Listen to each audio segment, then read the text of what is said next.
আপনি কি জানেন সাগরের পানিতে এই খোদাই করা অদ্ভুত পাথরগুলো কেন ফেলে দেয়া হয়? এগুলো সমুদ্রে ফেললে লাভ কি? মূলত সাগরের তলদেশে ছোট ছোট মাছগুলো বরাবরই শিকারী কিংবা বড় মাছের শিকার হয়।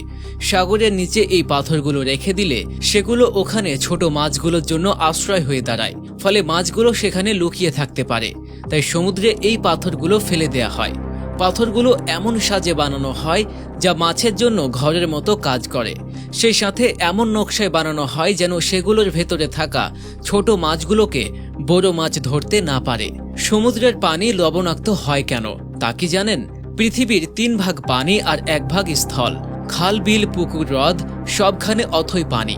আর অধিকাংশ স্থান জুড়ে রয়েছে যে লবণাক্ত জলরাশি, তারই নাম সমুদ্র।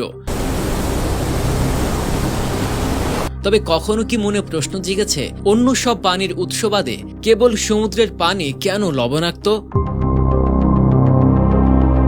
সমুদ্রের পানিতে লবণ আসে মূলত ডাঙা স্থলের পাথর থেকে। বৃষ্টিপাতের সময় পানির ফোঁটাগুলো যখন পড়ে তখন সেগুলো আশপাশের বাতাস থেকে কার্বন ডাই অক্সাইড মিশিয়ে দেয়। পানি আর কার্বন ডাই অক্সাইড মিলে তৈরি করে কার্বনিক অ্যাসিড, যার ফলে বৃষ্টির পানি এক প্রকার অ্যাসিডিকে রূপান্তরিত হয়ে পড়ে। আর অ্যাসিডিক পানি যখন পাথরের গায়ে পড়ে তখন এর ভেতরের অ্যাসিড পাথরের শরীর বেয়ে নামে এবং আয়ন তৈরি করে। এই আয়নগুলো আবার গড়িয়ে পড়ে নদী কিংবা হ্রদে। সেখান থেকে একটা সময় তা গিয়ে পড়ে সমুদ্রের পানিতে। এমন নানা রকম আয়ন সমুদ্রের পানিতে থাকে।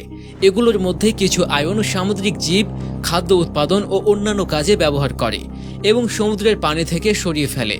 বাকিগুলো সমুদ্রের পানিতে মিশে থাকে। দীর্ঘ সময় এভাবেই সমুদ্রের পানিতে থেকে আয়নগুলোর পরিমাণ বাড়তে থাকে। এসব আয়নের মধ্যে সবচেয়ে বেশি পাওয়া যায় সোডিয়াম ও ক্লোরিন। আর সমুদ্রের পানিতে এর দুটো পরিমাণ 90%।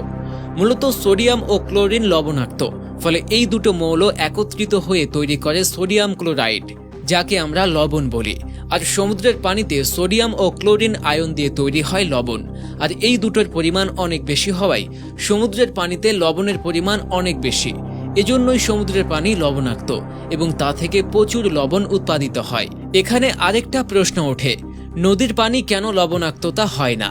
নদীতেও তো অ্যাসিড বৃষ্টি হয়।